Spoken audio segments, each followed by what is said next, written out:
AP district court notification మరికొన్ని రోజులు రాబోయే అవకాశం ఉంది. సో దాన్ని దృష్టిలో పెట్టుకొని మనం ముందు నుంచే ప్రిపేర్ అవుతున్నాం. సో అదేవిధంగా ఇంకో పక్క జీకే సబ్జెక్ట్ బ్యాచ్ని అయితే స్టార్ట్ చేసాం మనం. కంప్లీట్ జీకే, అందులో history, polity, geography, economy, so స్ట్రాటజీకే వాట్ నాట్ అన్నీ కవర్ అయిపోతే కేవలం 720 రూపీస్ 6 months వ్యాలిడిటీతో. అది కూడా లైవ్ క్లాసెస్ అండి, లైవ్ క్లాసెస్. సో దీన్ని దృష్టిలో పెట్టుకొని ఎవరైనా దీన్ని యూటిలైజ్ చేసుకోవాలనుకుంటే యూటిలైజ్ చేసుకోండి. జీకే బ్యాచ్ని ప్రతి ఒక్కరు మిస్ అవ్వకుండా. లైవ్ క్లాసెస్ అండి, ఆల్రెడీ స్టార్ట్ అయిపోయి, సో ఆల్రెడీ జరుగుతున్నాయి. 7 to 9 AM జరుగుతుంది. ఎవరైనా ఇంట్రెస్ట్ ఉంటే you can join now. Okay, so first question చూద్దాం on the screen.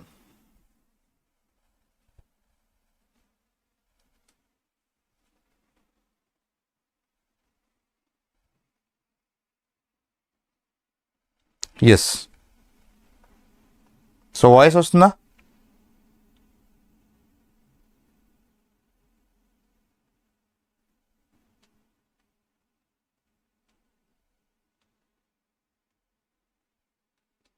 Okay, good evening అండి. షేక్, సునీత, అందరికీ good evening.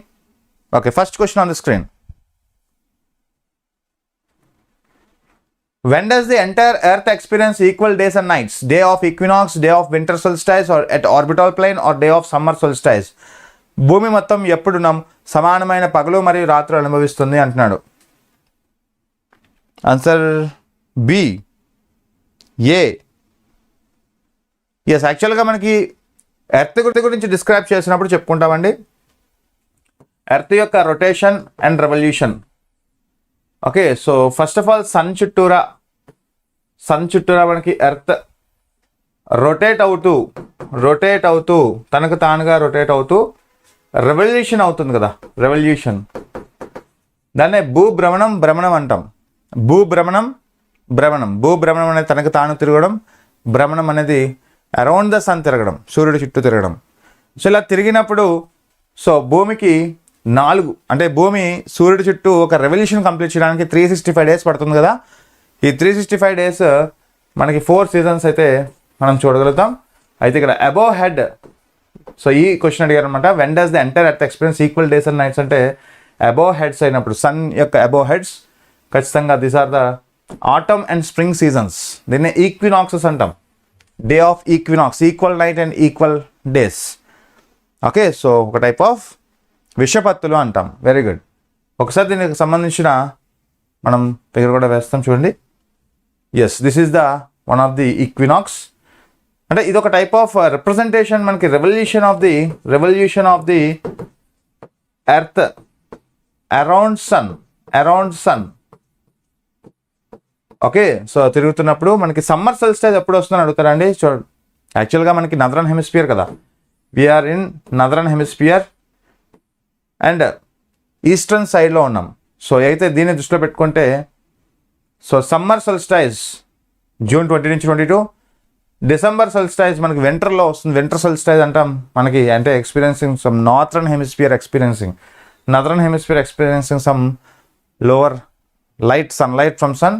So December 21, 22 so winter solstice. అలా September 22 autumn equinox, equal days and equal nights వస్తాయి. As well as March వచ్చేసరికి vernal equinox అంటాం, or spring equinox అంటాం. So March 2021. అంటే ఈ dates అనేవి మనకి చాలాసార్లు అడిగారండి. ఓకే, డేట్స్ కూడా అడుగుతూ ఉంటారు మనకి. Okay, so how do we experience some seasons అంటే by the condition of revolution of earth around the sun. సూర్యుడి చుట్టూ భూమి ఒక తిరుగుతున్నప్పుడు ఎక్స్పీరియన్స్ అయ్యేదే మనకి 4 seasons: summer, winter, autumn, spring. Okay, very good. So ఈ డేట్స్ ఒకసారి గుర్తుపెట్టుకోండి. Summer solstice, winter solstice. అలాగే మనకి ముఖ్యంగా ఎపీహీలియాన్, పెరీహీలియాన్. ఎపీహీలియాన్ అనేది the distance between the sun and earth. Aphelion the largest distance between sun and earth. Perihelion the smallest distance between the sun and earth. అలాగే apogee, perigee. Apogee అనేది ఎర్త్కి మూన్కి distance. The farthest distance వచ్చేసరికి ఎర్త్కి మూన్కి ఎపోజీ అంటాం. Perigee వచ్చేసరికి మూన్కి ఎర్త్కి distance, తక్కువ డిస్టెన్స్ని మనం పెరీజీ అంటాం. అలాగే 1.49 crore kilometers దూరంలో ఉంటుంది మన యొక్క sun and earth. Okay, so సుమారుగా మనకి 150 million kilometers అండి. Okay, yes. Okay, next one చూద్దాం. నెక్స్ట్ వన్ చూద్దాం. సో వాయిస్ క్లియర్గా ఉందా? ఓకే.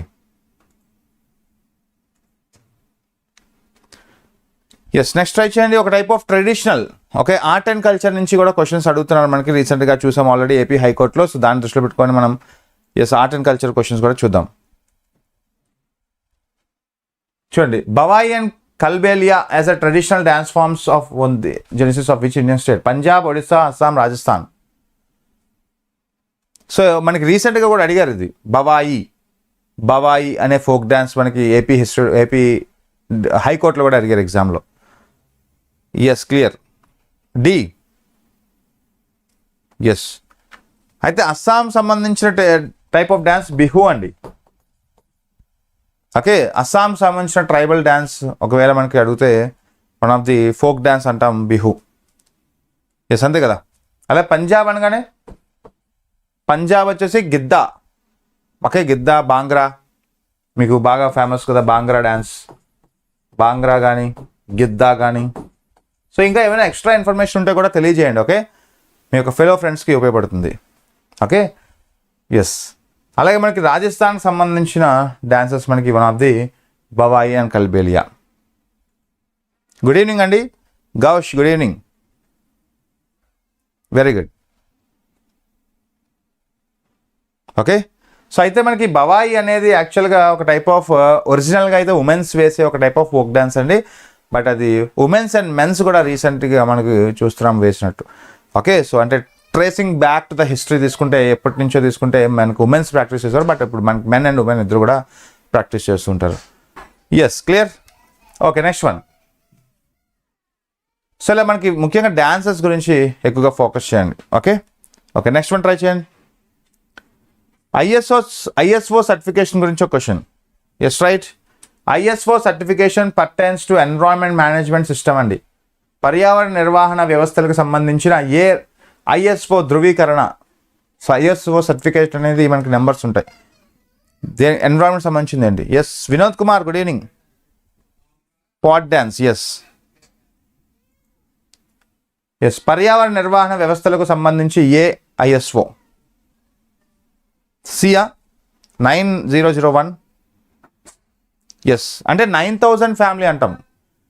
అలాగే 27,000 ఫ్యామిలీ, 22,000 ఫ్యామిలీ. సో ఇలా ఫ్యామిలీస్ ఉంటాయి. సో 9000 ఫ్యామిలీ దేనికి సంబంధించి అంటే క్వాలిటీ మేనేజ్మెంట్ అండి. క్వాలిటీ మేనేజ్మెంట్ సంబంధించింది. ఎప్పుడైనా గుర్తుపెట్టుకోండి, ఎప్పుడైనా ఈ 9000 సిరీస్ స్టార్ట్ అయింది అనుకోండి, అది ఒక ISO certificate. Okay, so pertains to quality management. But environment సంబంధించింది కాదు. ఎన్విరాన్మెంట్ సంబంధించింది 14,000 series. So answers D is right answer. Pertains to environmental management systems అండి. ఓకే, ఫర్ ఎగ్జాంపుల్ మనకి ఈ యొక్క సర్టిఫికేషన్ అనేది ఏ ఆర్గనైజేషన్స్కి ఇస్తూ ఉంటారు. కొత్తగా స్టార్ట్ చేసే ఆర్గనైజేషన్స్ ఏవైతే ఉంటాయో, కొత్తగా స్టార్ట్ చేసే ఇన్స్టిట్యూషన్స్ కానీ ఆర్గనైజేషన్స్ కానీ, వాటిని సర్టిఫై చేయడానికి ఈ యొక్క 14,000 సిరీస్తో ఇస్తారు. Okay, this is compatible to environmental. Okay, so వీటిని కంపాటబుల్ అంటాం. వీటిని అసెస్ చేసి కంపాటబులా కాదా అని డిసైడ్ చేసేది. ఖచ్చితంగా ఎన్విరాన్మెంటల్ పెర్ఫార్మెన్స్కి అనుగుణంగా మనకు ఒక ఇండస్ట్రీ స్థాపిస్తే గ్రీన్ హౌస్ గ్యాసెస్ మనం పర్మిటబుల్లో లెవెల్లో మనం కానీ రిలీజ్ చేసుకుంటే వాటిని మనం ఈ యొక్క ఎన్విరాన్మెంటల్ సస్టైనబిలిటీ అంటాం. ఓకే, సో 19,000 వచ్చేసి ఒక టైప్ ఆఫ్ క్వాలిటీ మేనేజ్మెంట్ అండి. Okay, yes. అయితే దేనికి సంబంధించి 27,000 చెప్పండి. సో 27,000 ఎప్పుడైనా చూసారా? 27,000 సిరీస్ వచ్చేసరికి ప్రొటెక్షన్ ఆఫ్ ఇన్ఫర్మేషన్ సంబంధించింది. Protection of info, right information, protection of information సంబంధించింది. Okay, yes. ఇది ఫుడ్ సేఫ్టీ కదా, 20,000 ఫుడ్ సేఫ్టీకి సంబంధించింది. సో ఒక్కసారి అంటే ఇవి రన్నింగ్ నోట్స్ రాసుకుంటే మంచిది. ఎందుకంటే రేపు ఉదయం మీకు ఏ టైప్ ఆఫ్ క్వశ్చన్ రావచ్చు. ఇది ప్రీవియస్గా అడిగిన క్వశ్చన్ కాబట్టి మనం దీన్ని దృష్టిలో పెట్టుకొని రిమైనింగ్ స్టాండర్డ్స్ కూడా తెలుసుకోవాలి. Okay, Indian standard organizations. So చాలా ఇంపార్టెంట్. ఇది international standard for food safety established by Indian standard organization. So ఇలా మనకి మేజర్గా సో ఐఎస్ఓ సర్టిఫికేషన్ నెంబర్స్ దేనికి సంబంధించింది, పర్టైన్స్ టు విచ్ ఫీల్డ్ అనే క్వశ్చన్స్ అడగచ్చు మనకి. హలో అండి Hindustan, good evening. Okay, next one చూద్దాం. Yes, very interesting. అంటార్క్టికా రీజియన్లో, అంటే సౌత్ పోలార్ రీజియన్లో, అంటార్క్టికా రీజియన్లో మనకి which are the following are India's permanent and operational research stations in Antarctica region? Yes. So 4 options ఇచ్చాను చూడండి. చూడండి, Bharati and Arya, Bharati and Dakshin Gangotri, or Maitri and Dakshin Gangotri, or Bharati and Maitri. క్రింది అంటార్క్టికాలో ప్రాంతంలో భారతదేశం యొక్క శాశ్వత మరియు కార్యాచరణ పరిశోధనా కేంద్రం ఏది? ఓకే, డి అంటున్నారు, చూద్దాం. Is it did?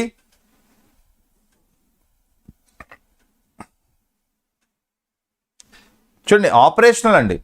As of now ఈ రోజుకి మనకి ఆపరేషనల్గా ఓకే రీసెర్చ్ స్టేషన్స్ ఏమైనా ఉన్నాయంటే, ముఖ్యంగా పోలార్ రీజియన్లో రీసెర్చ్ స్టేషన్స్ ఉన్నాయంటే అవి రెండే ఉన్నాయి, Maitri and Bharati. Yes, answer D is right answer. Okay, so యాక్చువల్గా first scientifical operation Dakshin Gangotri అండి. మనకి తీసుకునే దక్షిణ గంగోత్రి అనేది ఫస్ట్ ఆర్గనైజేషన్ అది, బట్ అది ఇప్పుడు ఆపరేషన్ లేదు. ఓకే, సో ఖచ్చితంగా అంటార్క్టికా రీజియన్లో ఉండే రీసెర్చ్ స్టేషన్స్ ఇవి. చూడండి, ఆర్క్టిక్ అడగట్లేదు వాడు, ఓకే అంటార్క్టిక్ అడుగుతున్నాడు. Yes, very good, clear.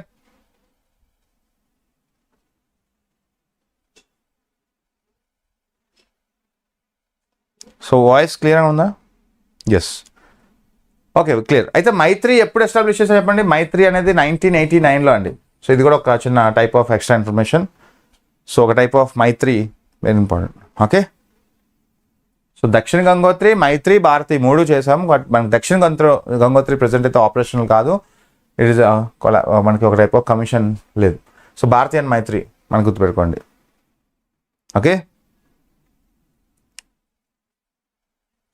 Yes, very good. Next one. Who is the only scientist in the world to have won the Nobel Prize in Chemistry twice అంట? చూడండి, Nobel prize అనేది మనకి 2-3 గెలుచుకున్న వాళ్ళు కూడా ఉన్నారు.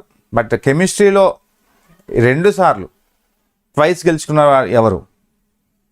చూడండి, ఇలాంటి క్వశ్చన్స్ మనకి స్ట్రాటజికల్ అడిగేస్తారు. రసాయన శాస్త్రంలో 2 సార్లు నోబెల్ బహుమతిని గెలుచుకున్న ప్రపంచంలోనే ఏకైక శాస్త్రవేత్త ఎవరు? ఏకైక శాస్త్రవేత్త. చూడండి, ఏకైక శాస్త్రవేత్త అంటున్నాం. ఎస్, ఫస్ట్ దక్షిణ గంగోత్రి అండి. ఫస్ట్ దక్షిణ గంగోత్రి, అది యాక్చువల్గా ఆపరేషన్లో లేదు ఇప్పుడు. క్యూరియా, ఆలోచించండి. Is it Curie? Madam Curie?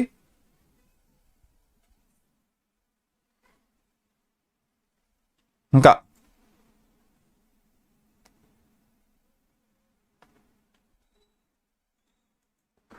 యాక్చువల్గా హీఈస్ ఫ్రమ్ ఇంగ్లాండ్ అండి. సో ఇప్పుడు చెప్పండి. So he is from England, one of the person he is from England, UK. So one of the Frederick Sanger, గుర్తుపెట్టుకోండి. Frederick Sanger is the only scientist to have Nobel prize in chemistry twice అండి. Okay, so first Nobel prize మనకి 1958లో వచ్చింది. First Nobel praise 1958లో వచ్చింది కెమిస్ట్రీకి గాను. So అదే same ఫీల్డ్లో మనకి రెండోసారి కూడా వచ్చింది యాక్చువల్లీ. ఓకే, 1980లో వచ్చింది యాక్చువల్లీ. సో అలా 2 సార్లు కెమిస్ట్రీ విభాగంలో వచ్చిన పర్సన్ ఇంగ్లాండ్కి చెందిన ఒక Frederick Sanger. Okay, Frederick Sanger. Yes,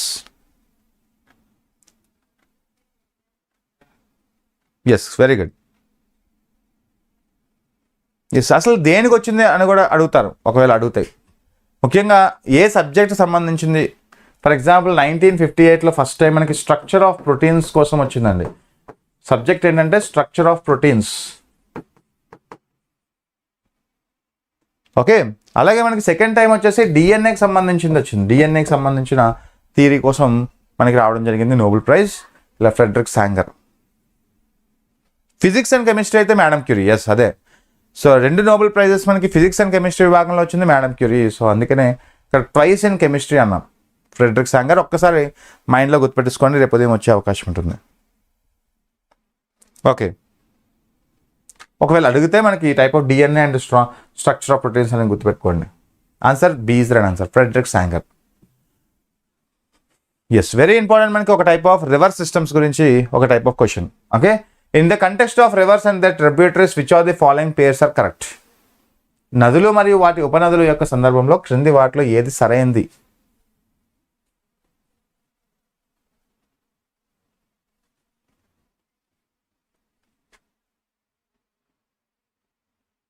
simple.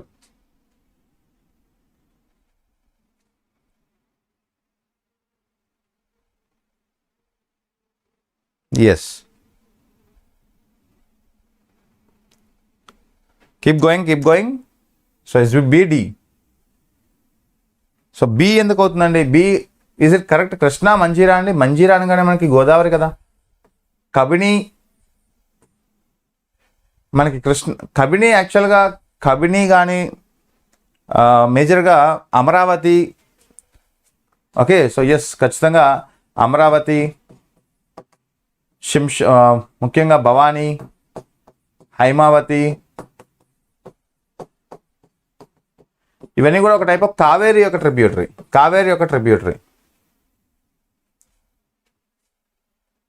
So ఇది కూడా కాదు. సో కబిని కూడా గోదావరి ఎందుకు అవుతుంది? కబిని కూడా Krishna river. Yes, very good.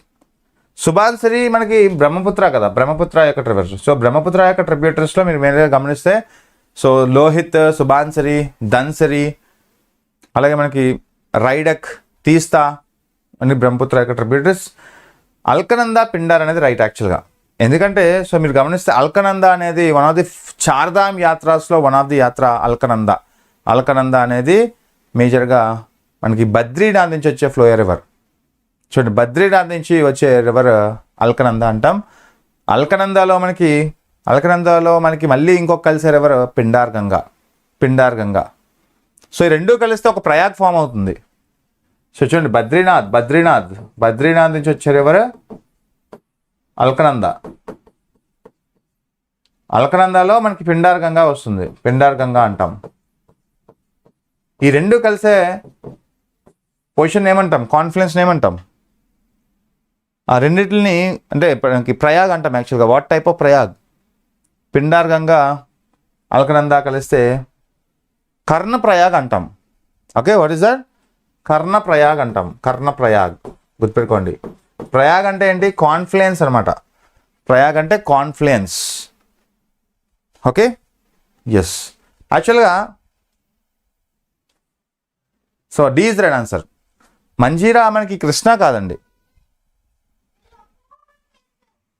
Manjira అనేది life line of Hyderabad actually. Okay, so Godavari మనకి షేర్ చేసుకుంటుంది one of the Manjira river.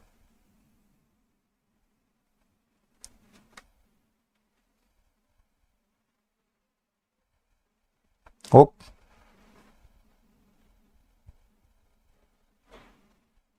One second.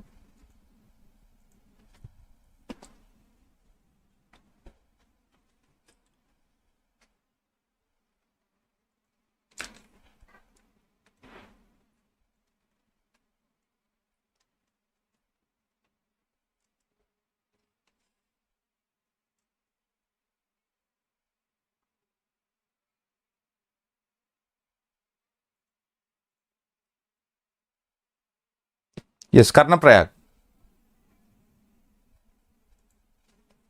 Yes, sorry. చూడండి, యాక్చువల్గా మనకి మంజీరా అనేది ప్రిన్సిపల్ ట్రిబ్యూటర్ ఆఫ్ గోదావరి అండి, నాట్ కృష్ణ. ఓకే, మీరు గమనించండి ఒకసారి.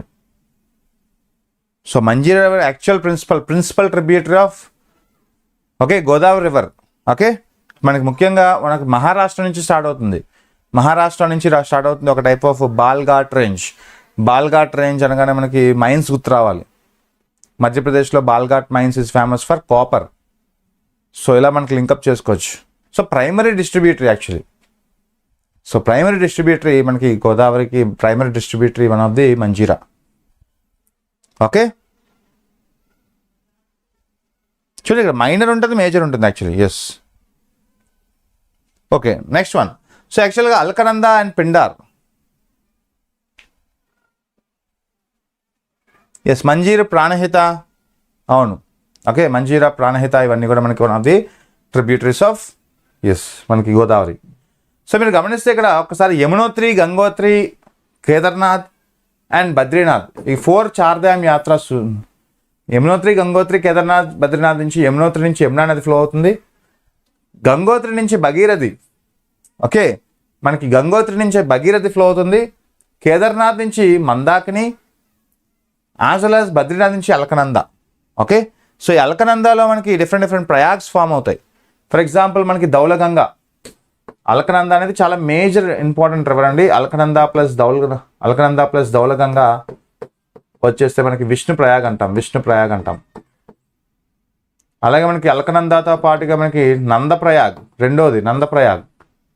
మనకి నందప్రయాగ్ కాన్ఫ్లుయెన్స్ అయితే దాన్ని ఏమంటాం, సారీ నందప్రయాగ్ ఎలా ఫామ్ అవుతుంది, అల్కనందాతో పాటుగా నందాకిని అనే ఒక రివర్ ఫామ్ అయితే చిన్న అల్కనంద, ధౌలగంగా, విష్ణుప్రయాగ్, అల్కనంద, నందాకిని, నందప్రయాగ్, అల్కనంద ప్లస్ పిండార్ గంగా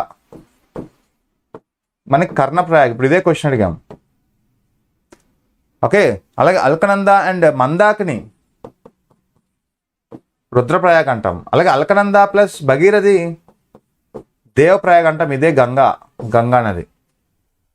సో మనకి what are the 2 head streams of Ganga అడుగుతారు. మనకి అల్కనంద అండ్ భగీరథి అక్కడి నుంచి దేవప్రయాగ్గా ఫామ్ అవుతుంది. సో కన్ఫ్యూజ్ అవ్వద్దు. సో కృష్ణా రివర్ యొక్క ట్రిబ్యూటరీస్ ఏంటి, గోదావరి యొక్క ట్రిబ్యూటరీస్ ఏంటి? ఓకే, కృష్ణా రివర్ యొక్క ట్రిబ్యూటరీస్ మేజర్గా తుంగభద్ర అనేది లార్జెస్ట్ ట్రిబ్యూటరీ ఆఫ్ కృష్ణా నది అండి. తుంగభద్ర నది అనేది మనకి కర్ణాటక నుంచి స్టార్ట్ అవుతుంది, హోస్పేట్ ప్రాంతం. అక్కడ మనకి హంపి ప్రాంతం ఉంటుంది తుంగభద్ర.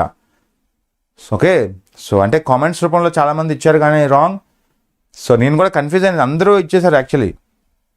మంజీరా అనేది కృష్ణా నది యొక్క ట్రిబ్యూటరీ అని చాలామంది ఇచ్చారు, బట్ అది రాంగ్ అండి. మంజీరా అనేది గోదావరికి ట్రిబ్యూటరీ, కృష్ణాకి అతిపెద్ద ట్రిబ్యూటరీ తుంగభద్ర, ఘటప్రభ, మలప్రభ. ఓకే, మీకు తెలుసును కదా. సో అలాగే మనకి భీమా. ఓకే, యాక్చువల్లీ మూసీ నది, ఇది కన్ఫ్యూజ్ అయ్యారు చాలామంది. మూసీ నది అనేది హైదరాబాద్లో one of the life line కదా. ఈ మూసీ నది అనేది కృష్ణా రివర్ యొక్క ట్రిబ్యూటరీ, మీరు అదే అనుకున్నారు. సో మూసీ అనగానే ఒకవేళ మూసీ అడిగితే అప్పుడు కృష్ణా యొక్క ట్రిబ్యూటరీ ఇది. మంజీరా వచ్చేసి గోదావరి యొక్క ట్రిబ్యూటరీ, డ్రింకింగ్ వాటర్కి పనిచేస్తుంది మనకి మూసీ. ఓకే, మూసీ మాత్రం కృష్ణా ట్రిబ్యూటరీ. క్లియర్. ఒకవేళ మూసీ అడిగితే అప్పుడు మీకు కృష్ణాకి ట్రిబ్యూటరీ అవుతుంది, మంజీరా గోదావరికి. Okay, next one.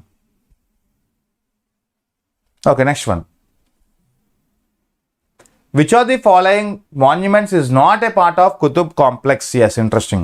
Art and culture నుంచి ఈ టైప్ ఆఫ్ క్వశ్చన్స్ రావచ్చు మనకి. కుతుబ్ కాంప్లెక్స్,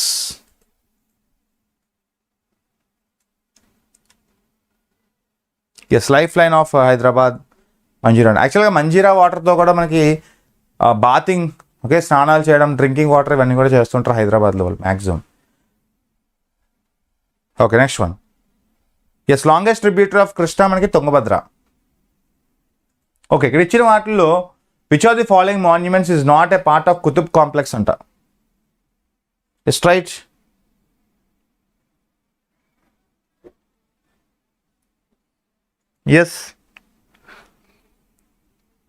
చూడండి, యాక్చువల్గా కుతుబ్ కాంప్లెక్స్ మనకి సంబంధం లేనిది ఏదైనా ఉందంటే కుతుబ్ మినార్ కావచ్చు, అలియా దర్వాజా కావచ్చు, కువాత్ ఉల్ అస్లాం కావచ్చు, ఇవన్నీ కూడా. బట్ బులాంద్ దర్వాజా అనేది మనకి ఫేత్పూర్ సిక్రీ ఆగ్రాలో ఉంది. ఓకే, ఎక్కడుందండి? ఫేత్పూర్ సిక్రీ ఎక్కడుంది? ఇది ఆగ్రాలో ఉంది. సో అయితే ఈ ఆగ్రాలో ఫేత్పూర్ సిక్రీ ఎవరు కట్టించారు? మనకి బుల్వార్ దర్వాజా అనగానే ఎవరు కట్టించారండి? అక్బర్ కదా.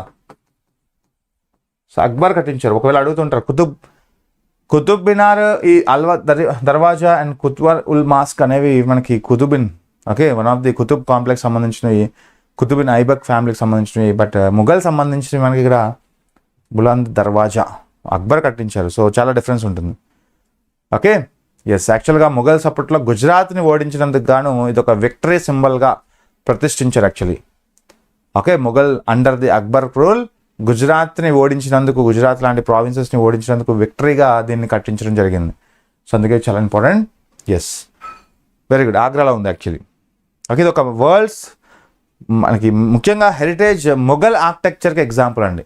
ఓకే, మొఘల్ ఆర్కిటెక్చర్కి కుతుబ్ ఆర్కిటెక్చర్ వేరు, మొఘల్ ఆర్కిటెక్చర్ వేరు. Okay, yes. Next one. So okay, so D కాదు, B is right answer. 1 second. So B is right answer అండి. Clear? Yes. Next one. How many kilometres approximately does the earth rotates around its axis on its 1 hour అంట. ఒక గంటలో, okay, ఒక గంటలో భూమి అనేది ఎన్ని కిలోమీటర్లు రౌండ్ తిరుగుతుంది? Okay, interesting. 115 kilometres, 110 kilometres, 111 kilometres, 119 kilometres. చూడండి, ఫస్ట్ ఆఫ్ ఆల్ ఎర్త్ గురించి డిస్కస్ చేసేటప్పుడు మనం బేసిక్ కాన్సెప్ట్స్. సో ఎర్త్ యొక్క లాంగిట్యూడ్స్ గురించి చూస్తుంది. 0 డిగ్రీస్. సో 360 డిగ్రీస్లో మనకి అంటే 24 అవర్స్లో 360 డిగ్రీస్ తిరుగుతుంది కదా. బియా 111, బి 110. ఓకే, చూద్దాం. మనకి 360 degrees equal to 24 hours, 1 hour equal to 15 degrees. ఒకవేళ ఎన్ని డిగ్రీస్లో తిరుగుతుందంటే మనకి గంటలో 15 డిగ్రీస్ తిరుగుతుందండి. అంటే ఒక డిగ్రీకి ఇంకో డిగ్రీకి తేడా ఎంత అంటే 1 అవర్ అండి.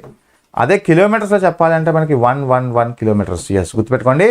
ఎన్ని కిలోమీటర్స్ తిరుగుతుందంటే C is right answer. B కాదు, C is right answer. Okay, ఈ టైప్ ఆఫ్ క్వశ్చన్స్ మనకి ఎక్కువగా అడుగుతుంటారు.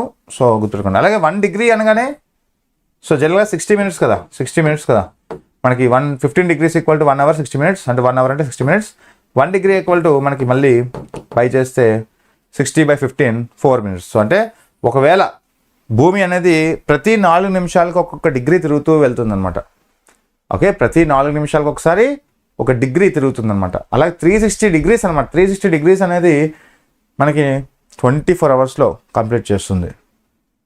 ఎస్, ఇలా మన లాంగిట్యూడ్స్, లాటిట్యూడ్స్ చెప్పుకుంటాం ఇవన్నీ.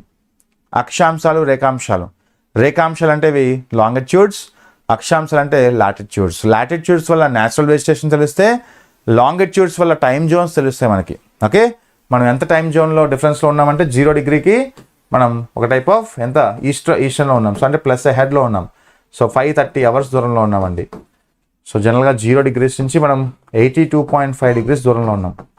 సో ఇండియాస్ యొక్క ఐఎస్టీ 82.5 డిగ్రీస్. ఇది కన్వర్ట్ చేస్తే 330 మినిట్స్ వస్తుంది. 330 మినిట్స్ అవర్లో కన్వర్ట్ చేస్తే 5 hours 30 minutes. అంటే జిఎంటీకి మనం ప్లస్ 530 అవర్స్ దూరంలో ఉన్నాం. 530 అవర్స్ దూరంలో ఉన్నాం. So Indian standard time equal to GMT Greenwich meridian time plus 530 hours. అలాగే మనకి ఐడియల్ వచ్చేసి ఇంటర్నేషనల్ డేట్ లైన్ వచ్చేసి మనకి 180 డిగ్రీస్. ఇజ్ ఇట్ స్ట్రైట్ లైనా అంటే no, is it not straight line. 0 degrees లాగా ఇది స్ట్రైట్ లైన్ కాదు. ఓకే, 0 డిగ్రీస్ ఎలాగైతే స్ట్రైట్ లైన్ చెప్పుకుంటామో Greenwich meridian time, so ideal మాత్రం మనకి it is not a straight line. Okay, next one. Yes, అలాగే మనకి గుజరాత్కి అరుణాచల్ ప్రదేశ్కి డిఫరెన్స్ టైం పీరియడ్ వచ్చేసరికి దగ్గర 2 hours అండి. 2 hours టైం పీరియడ్లో చెప్పుకోవాలంటే. ఎందుకంటే 68 డిగ్రీస్ నుంచి 97 డిగ్రీస్ వరకు దగ్గర 29 డిగ్రీస్ తేడా ఉంటాయి మనకి. వెస్ట్కి ఈస్ట్కి డిఫరెన్స్ ఎంత లాంగిట్యూడ్ అంటాడు. వెస్ట్కి ఈస్ట్కి డిఫరెన్స్ అప్రాక్సిమేట్లీ 2 లాంగిట్యూడ్స్ అంటే 29 డిగ్రీస్ దగ్గర. ఓకే, ఇది కన్వర్ట్ చేస్తే మనకి 1 hour 56 minutes అండి. కరెక్ట్గా చెప్పాలంటే మనకి Arunachal Pradesh in east and Gujarat in వెస్ట్కి టైం డిఫరెన్స్ మీకు సుమారుగా 1 hour 56 minutes ఉంటుంది. అంటే డిగ్రీస్లో చెప్పాలంటే మనకి 29 degrees. Okay, so next one. C is right answer. Okay, so interesting. So taxation systems of Marathas. Which of the following pair is associated with the taxation system of Marathas? Yes, try చేయండి. Yes, right.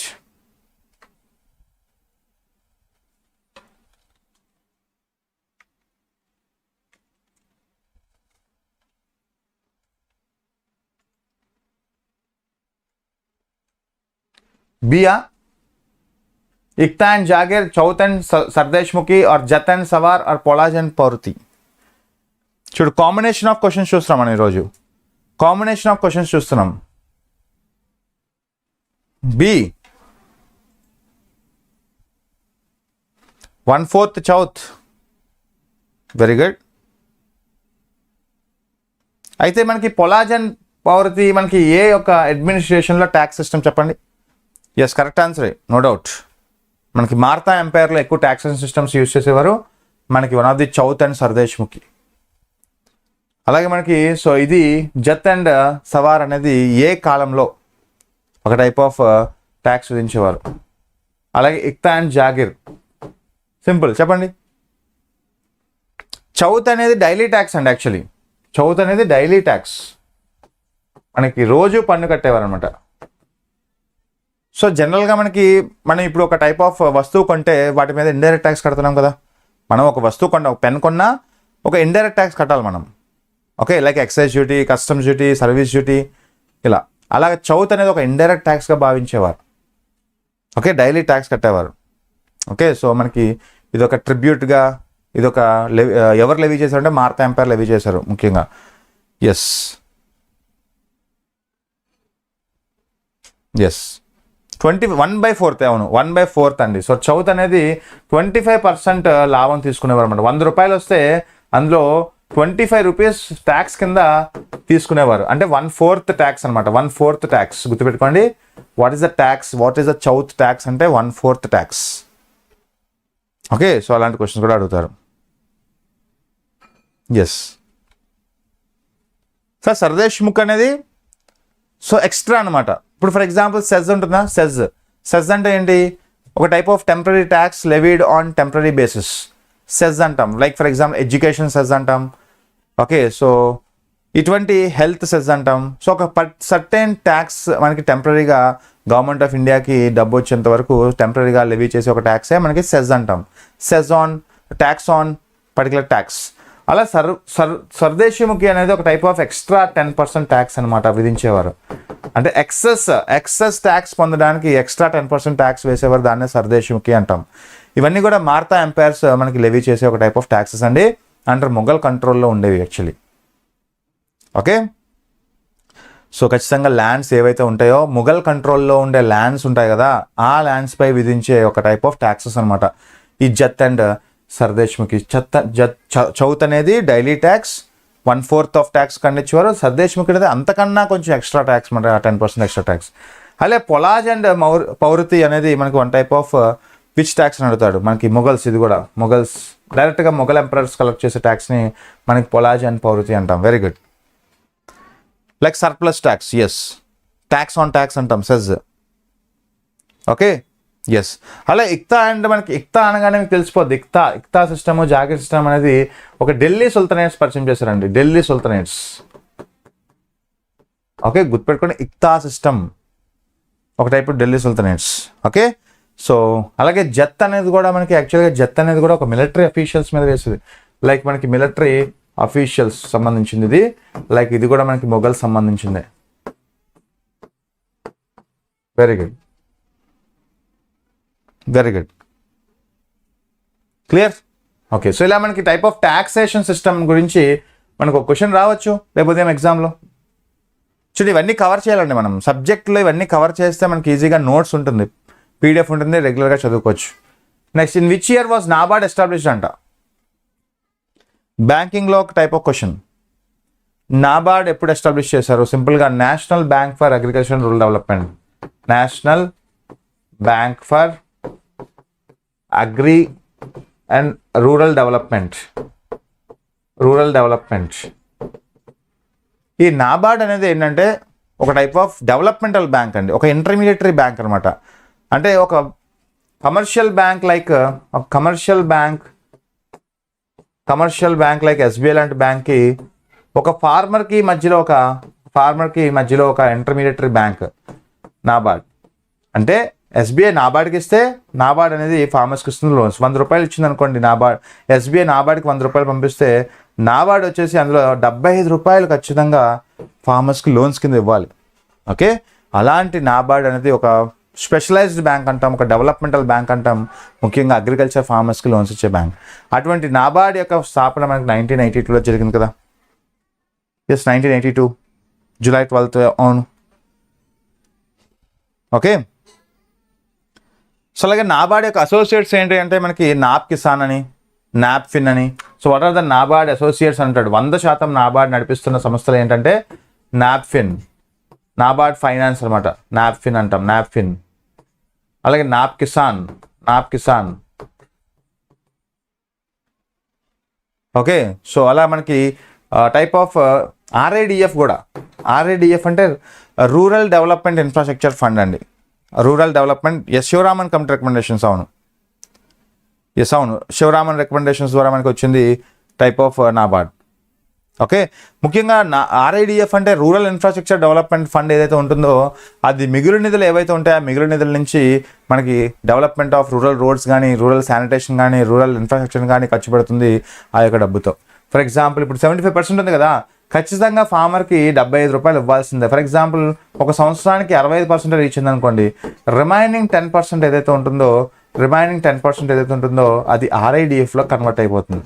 RIDF ఏం చేస్తుందంటే ఆ గ్రామీణ ప్రాంతాలకి రోడ్లు వేయడం, okay, so భవనాలు కట్టించడం, లైక్ శానిటేషన్ పనులు చూడడం, ఇవన్నీ చేస్తాయి. ఓకే, సో మిగులు నిధులు ఏవైతే ఉంటాయో ఆ మిగులు నిధుల్ని ఇలా ఆర్ఐడిఎఫ్లో కన్వర్ట్ చేసి ఆ ప్రాంతాన్ని అభివృద్ధి చేస్తాయి ఓవరాల్గా. Okay, yes. అయితే ఈ నాబార్డ్ అనేది స్టాచ్యుటరీ బాడీయా, కాన్స్టిట్యూషనల్ బాడీయా అంటే ఖచ్చితంగా స్టాచ్యుటరీ బాడీయే. కాన్స్టిట్యూషనల్ 1982 అన్నాము అంటే అది ఒక టైప్ ఆఫ్ కాన్స్టిట్యూషన్ అయితే కాదు. అయితే దీనికి చట్టబద్ధత కల్పించారా అంటే ఎస్, పార్లమెంట్ దీనికి ఒక చట్టం కల్పించిందండి. నాబార్డ్ యాక్ట్ 1981 అంటాం. Okay, according to NABARD act 1981 మనకి ఈ నాబార్డ్ అనేది 1982లో స్థాపించారు, July 12th. Very good. Sivaraman committee. ఓకేనా. సో అలా నాబార్డ్ యొక్క సబ్సిడరీస్ ఏంటి, నాబార్డ్ లాగే ఇంకొకటి ఉంటుంది మనకి SIDBI, small industrial developmental bank of India అంటాం. సో అది ఎక్కడ ఉంది, ముఖ్యంగా సిడ్బి అనేది దేనికోసం అంటే ఎంఎస్ఎంఈ రంగాలను ప్రోత్సహించడం కోసం. Okay, yes. హెడ్ క్వార్టర్స్ ఎక్కడ ఉందండి నాబార్డ్? ముంబై కదా, financial capital Mumbai. Okay, one of the apex financial institutions for agriculture development. మన దేశంలో అగ్రికల్చర్ వ్యవసాయేతర రుణాలు ఇచ్చేది మాత్రం నాబార్డే. ఓకే, ఎస్, గుర్తుపెట్టుకోండి. Very good. Next one, answer B. So guys, ఈ విధంగా మనం ఈరోజు కొన్ని క్వశ్చన్స్ అయితే కంప్లీట్ చేసుకోగలిగాం విత్ సక్సెస్ఫుల్గా. సో ఫైనల్గా ఎవరైనా ఇంకా జీకే బ్యాచ్లో జాయిన్ అవ్వలేదు అనుకుంటే జీకే బ్యాచ్లో జాయిన్ అవ్వండి guys. So because you will get ultimate knowledge on GK. మీకు పీడిఎఫ్స్ విత్ లైవ్ క్లాసెస్ వస్తాయండి. పీడిఎఫ్స్తో పాటుగా లైవ్ క్లాసెస్ కూడా వస్తాయి. దీన్ని యూటిలైజ్ చేసుకోండి. సో మీరు 899 ఆఫర్ కూడా కాదు యాక్చువల్గా, ఇప్పుడు 720 ఆఫర్ అని నడుస్తుంది యాక్చువల్లీ. సో అంటే ఇది మనకి చూడండి, జీకేలో మొత్తం సబ్జెక్ట్స్ అన్నీ కూడా polity, geography, economy, history, GK మొత్తం అంతా కూడా సబ్జెక్ట్ బ్యాచ్ అండి. దగ్గర మనకి 180+ అవర్స్ ఆఫ్ లైవ్ క్లాసెస్ జరుగుతాయి. కేవలం మీకు 720 రూపీస్ అనేది చాలా అఫోర్డబుల్ ప్రైస్. చాలా అంటే చాలా. చూడండి, ఎన్ని subjects with PDF materials, with live classes, with test, మీకు డైలీ టెస్ట్, మీకు వీక్లీ టెస్ట్లు కూడా పెడతాం. Weekly test already first test అయిపోయింది, ఆల్రెడీ స్టార్ట్ అయిపోయింది బ్యాచ్. మీకు రికార్డెడ్ వీడియోస్ ఉంటాయి. 10 క్లాసెస్ అయ్యాయి. ఈరోజు నెక్స్ట్ రేపు జరగబోయేది 11th క్లాస్. సో ఇలాగ 10 క్లాసెస్ కూడా రికార్డెడ్ ఉంటాయి. ఎవరైనా ఇంట్రెస్ట్ ఉంటే ఖచ్చితంగా దీన్ని జాయిన్ అవ్వండి. మీకు కంప్లీట్ మెటీరియల్ అయితే ప్రొవైడ్ చేస్తాం రెగ్యులర్గా. దాంతోపాటుగా లైవ్ ఎక్స్ప్లెనేషన్ ఉంటుంది. చక్కగా మీరు రెగ్యులర్గా రోజు మార్నింగ్ 7 to 9 AM వస్తే కనుక మీరు చక్కగా క్లాసెస్ వినొచ్చు. ఒకవేళ మిస్ అయితే ఏంటి పరిస్థితి అంటే రికార్డెడ్ వీడియోస్ ఉంటాయి. రికార్డెడ్ వీడియోస్ మీరు రెగ్యులర్గా మీరు ఎన్నిసార్లైనా వినొచ్చు, 6 months పాటు వినొచ్చు. సో ఈ జీకే బ్యాచ్లో ఇంట్రెస్ట్ ఉన్న క్యాండిడేట్స్ అంటే ఇది ఎస్ఎస్సి లాంటి ఎగ్జామ్స్కి, రిమైనింగ్ అన్ని ఎగ్జామ్స్కి పనికొస్తాయి. అంటే చాలా అఫోర్డబుల్ ప్రైస్కి మీకు ప్రొవైడ్ చేస్తున్నాను. దీన్ని దృష్టిలో పెట్టుకొని ఓకే యూటిలైజ్ చేసుకోండి.